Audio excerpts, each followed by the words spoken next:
All right, amazing. For the first time in weeks and weeks and weeks, it looks like our ball python season has finally arrived.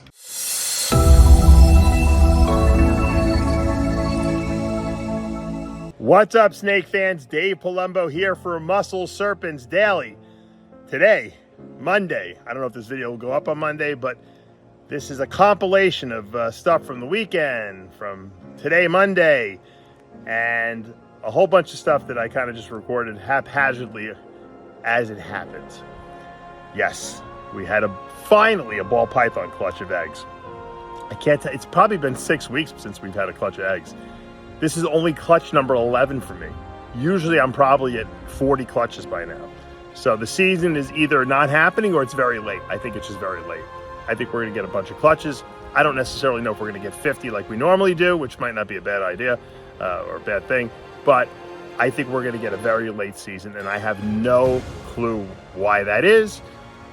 Could be the hurricane that we got hit with here. I mean, we got hit with pretty bad here in the Fort Myers, Cape Coral area. So it could have screwed stuff up. You never know. I've heard from people that in the past when they've had really bad hurricanes in here, it's messed up the breeding season. It certainly didn't affect my boas. My boas are right on clockwork like they always are. And in fact, I probably got more boa litters this year, and I still have a few left than I've gotten in the past. So who knows? You know, it's an interesting observation, but I don't know if it really amounts to anything, but it's nice to put it out there. All right, let's go into the snake room and let's find out what happened these past couple days. All right, a little weekend edition of boas. We're gonna do one more. This is gonna be just a one litter little update.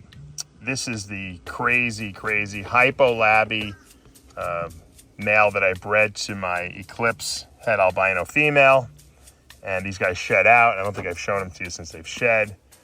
And just some really beautiful looking Laby combinations. Remember, these are all het leopard, 100%. And they're all possible het albino, but that's not gonna have any effect on this. This is what I believe, this is Motley, Laby, het leopard. Beautiful. The Motley and Laby work well together, but Motley and het leopard really, one copy of leopard work really well. These guys are a little fast, so it might get a little chaotic this video here, but I might have to put some tops on these boxes here to prevent people from getting away. All right, this is also, actually this one's definitely Motley, Laby, het leopard. Very busy pattern. I don't see any hypogene in here at all. This looks pretty dark, and I actually like it. You know, it's funny because I really love Hypo Laby stuff, but for some reason, maybe because it's got the het leopard in there, I really like the way this looks.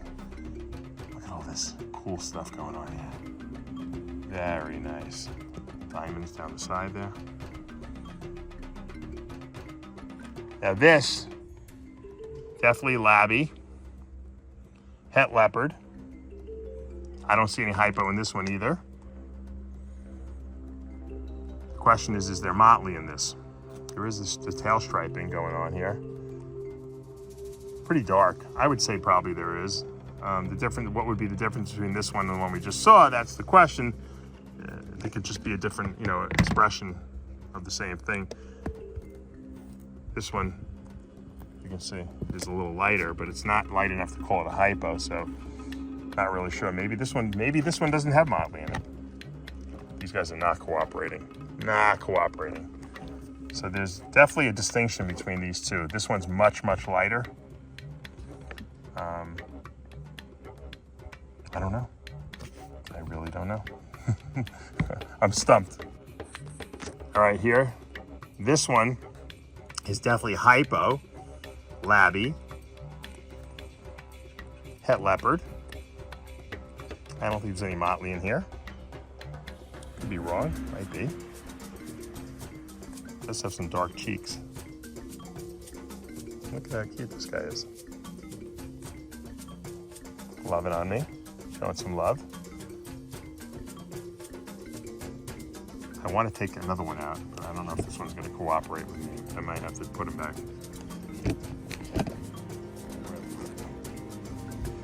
Now this one is probably the coolest looking one. It's also very light. This is Hypo Laby Het Leopard. Maybe there's no motley in this one. That might be the difference between this one and the last one. I think this one has no motley in it, although it's got some pretty cool looking stuff going on here. And it really doesn't want to stay in one spot. I'm really liking the outdoor heat here. But look at that guy. What a beautiful little pattern there. Look at that. So this is what happens when you mix Laby, Hypo gene. Hypo breaks up that pattern a lot more. And then you have Het Leopard here. Let's see if we can get the other guy out. I'm gonna both out at the same time. Now the question is, are these guys the same or not? All right, what is the difference between these two guys? That's the question. If I can only get these guys to stay together. Are they both the same? Are they both Hypo Laby, motley Het Leopards? Or is this one motley and this one maybe not motley? I would tend to go with the striped one being more motley, this one. But this one's got stripes too, so I don't know. They could be the same, just a different expression. Remember, all Labbies are expressed completely differently. And that we know that for a fact. No two Labbies look the same. So, we'll see. All right, everyone's back in the box. Not staying put for very long, but this litter really, really worked out to be a really, really nice. Look at that head. Look at that. And if you notice, I haven't got bit one time. Very, very mild-mannered, very nice personality boas here.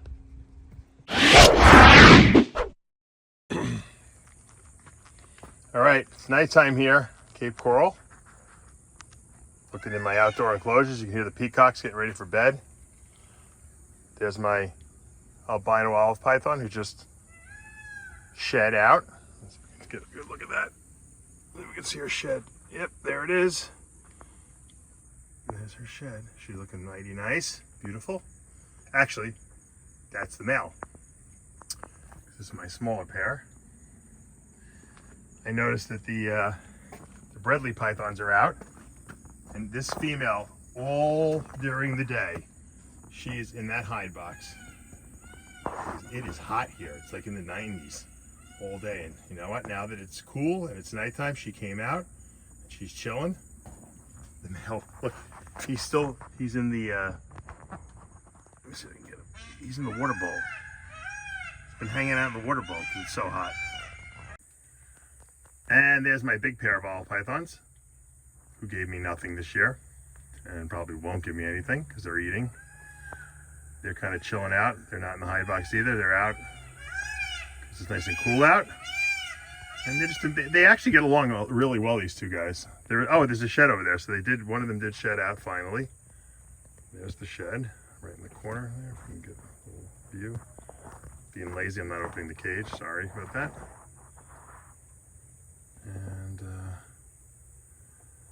they're just chilling with each other. Look, at least they like each other, and I'm getting good outdoor activity from these guys, even if they don't breed. I think maybe one more year they might breed. Leaving them a whole season, you know, to go through the winter and the summer cycles together. Let's see. We'll see. Maybe next year we'll get something. But they're looking very healthy, so that to me is the most important thing. Their colors are the most vibrant I've ever seen them since I've owned both of these guys, and that means a lot. I think the UV light has a lot to do with that. All right, amazing. For the first time in weeks and weeks and weeks, it looks like our ball python season has finally arrived. This is our Lavender Albino female. It's funny, I just showed her to you the other day, just for shits and giggles. And she just had some eggs. I don't even know if she's done yet. This is actually a 2012 female. So she's 11 years old, and she had a clutch of eggs, beautiful clutch. She was bred to my leopard blackhead Het Lavender Albino. So we're looking to make some more really cool leopard blackhead albinos. I'll show you one we made last year. We repeated this breeding because I love them so much. And she hasn't coiled them yet, so I'm assuming, there's another one right here, that either she's just done and lazy, or she's she's just not, maybe she has another egg in her. So we gotta take a look. We're gonna pull her, we're gonna pull the eggs and see what's going on. All right, here is the leopard blackhead, 100% het lavender albino male that I use in this breeding. He is beautiful. It took him a really long time, however, to develop. He was not a good eater. He's a 2016. He just started breeding really pretty religiously for me last year. So think about that. So from 16 to 22, 6 years. 6 years it took him. I remember I got him right after I moved in here in Florida. And he was beautiful then. He just didn't like to eat, and he was small, and I tried to breed him and he was not breeding with the females.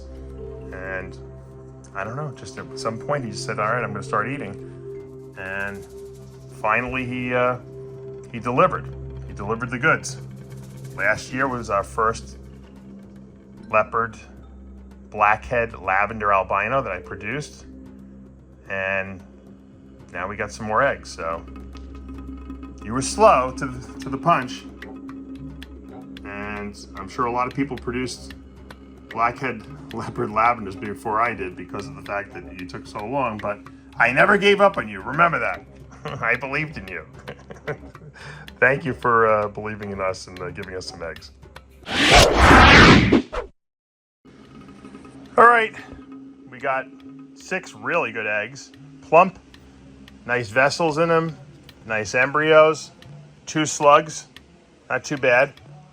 The male that I bred her to, which I showed you, was a really slow starter. He wasn't a good eater. He gave me nothing. I bred him to her 4 years ago, and I didn't get anything for 2 years straight. The last year was the first year we got some good eggs, and this year obviously we got a repeat, and that's pretty great considering she is a 2012. So these snakes can breed into their 20s. Probably later. It's amazing. If you keep them well fed and and they're healthy, they'll breed for you. So let's take a look at some of the babies from last year so we can see what we possibly might have in these eggs. All right, here is a beautiful baby we got from that same pairing last year. This is leopard blackhead lavender albino. Starting to actually get some lavender colors in there. She will. Right now she's still white. She kind of still looks very albino-ish, but this lavender albino will come in after, she's not quite a year old yet, but once it does, you'll see this will all turn nice and lavender looking, just like the mother is. And they're beautiful. And they stay really hot. Look at how high resolution this is. And that's because of that leopard and blackhead in there that just brings it out. Dark morphs work really well with albino stuff because you take away the black and you still have that really, high definition look. It's just, there's just no darkness there to it. Let's take a look at another offspring from that clutch. All right, so this was a leopard blackhead het lavender that we produced from that breeding. We didn't hit the visual on this one, and you can see even this looks just like the father. And that's, once again, blackhead. You can see the totally blackhead leopard in there, and then 100% het lavender albino. So they're beautiful in both the albino form and the non-albino form. So this one will probably be for sale. I haven't decided. I'm so terrible at listing stuff. I'm like such a hoarder, but beautiful little boy. And this one is what I believe to be a leopard lavender albino. And this one's actually starting to turn lavender albino, or lavender, I should say. Look at the head. Also from that same clutch, same mama, same papa. So really, really nice. And as you can see, they only get better as they get older too. As that purple comes in, really get a nice look. Whoa. Yeah, these are actually just turned 1 year old. Perfect. We'll start seeing those purples coming in any day. This is another female. Anyone interested, let me know. All right, guys, that's going to do it for today here at Palumbo's Pythons and Boas. Looks like we have a pretty nice clutch of eggs. we should hopefully produce some more blackhead leopard lavender albinos. We'll probably produce a couple hets too, you know, because that leopard blackhead alone looks really, really nice together. So you never know. I think it's a nice clutch. I'm not complaining. You know, sometimes you get these like what I call the throwaway clutches. You're like, you just bred those together just to see what you got, and you don't really get anything good. But I think that everything in this clutch will be really good. So it's not, you know, off the charts, you know, changing the scope of ball python breeding, but it's nice stuff. And you know, I have a lot of clients and a lot of people who buy snakes from me that don't necessarily want to spend $10,000 on a snake. So this is like a really, really nice high-end pet, or, you know, something for some nice breeding projects that maybe are not going to be like that $10,000 snake. So, and I love anything albino, so I can't go wrong. Lavender albinos, I love candies, candinos, albinos, you know, can't go wrong with those. All right. Doesn't look like we're going to get any olive python clutches this year, unfortunately, but you never know. The Bredleys might go, and I'll keep an eye on those, and I'll keep you guys updated. I think the olives are going to go next year. I have a good feeling about it, actually. Usually I have a terrible feeling, but I think it's going to take a whole year of cycling them outside to really get them to breed for next year. We'll see. I'm gonna cohabitate them the whole time, though. Not taking them out, not separating them. And they seem to like living together in that big enclosure, and they're climbing around and having a great time. So even if they just become pets and they never breed, I don't care. That's just my opinion on it. All right, guys, if you love these videos, show me the love and hit that subscribe button. Turn on those notifications, hit that like button. I'll see you back tomorrow morning.